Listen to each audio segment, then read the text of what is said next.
आपके घर के पास डंप यार्ड या कूड़ा है, कूड़ा घर, तो ऐसे घर में रहने वाले लोगों पर इसका क्या बुरा असर पड़ सकता है, आइए जानते हैं।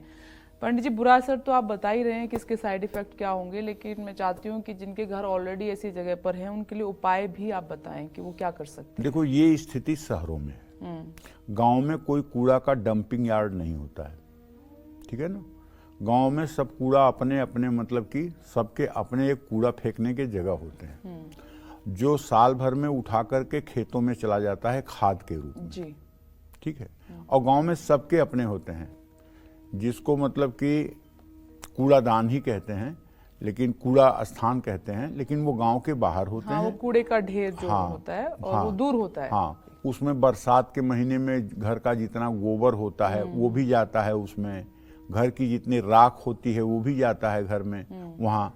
तो ये सब साल भर में एक बार जो है उसे मतलब कि खेतों में ले जा करके डाल देते हैं, वो खाद बन जाती है।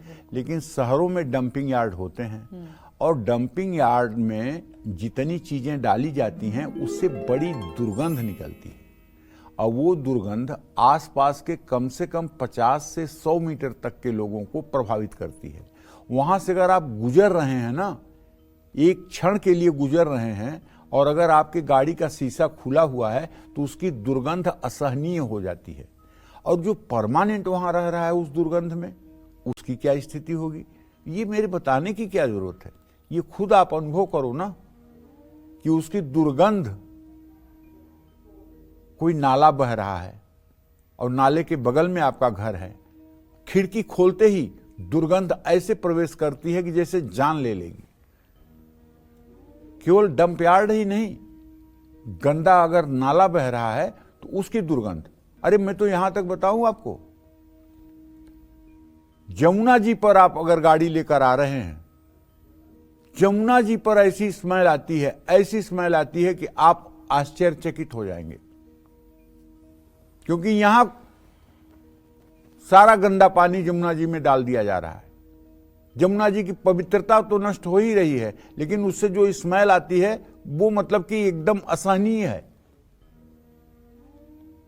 तो जो दुर्गंध युक्त जगह है वहां पर अगर आपका आवास होगा तो आपका मन मस्तिष्क कैसे ठीक होगा। इसलिए अगर आप घर लेना चाहते हैं, ऐसी जगह पर अगर आपको मुफ्त में भी घर मिले तो नहीं लेना चाहिए। इसका वास्तुशास्त्र पर बुरा असर पड़ता है। ऐसे घर में रहने वाले लोग हमेशा रोगी रहते हैं, घर के सदस्यों को मानसिक और शारीरिक कष्ट मिलता है। ऐसे घरों का पैसा बीमारियों पर ही ज्यादा खर्च होता है। तो यदि भविष्य में आप घर लेने की योजना बना रहे हैं, मेरी बातों पर अगर आप ध्यान करेंगे तो ठीक है, आपको लाभ मिलेगा, इसमें कोई दो राय नहीं है। जय मां विंध्यवासिनी। दर्शन 24 यूट्यूब चैनल को लाइक करें, शेयर करें और सब्सक्राइब करें।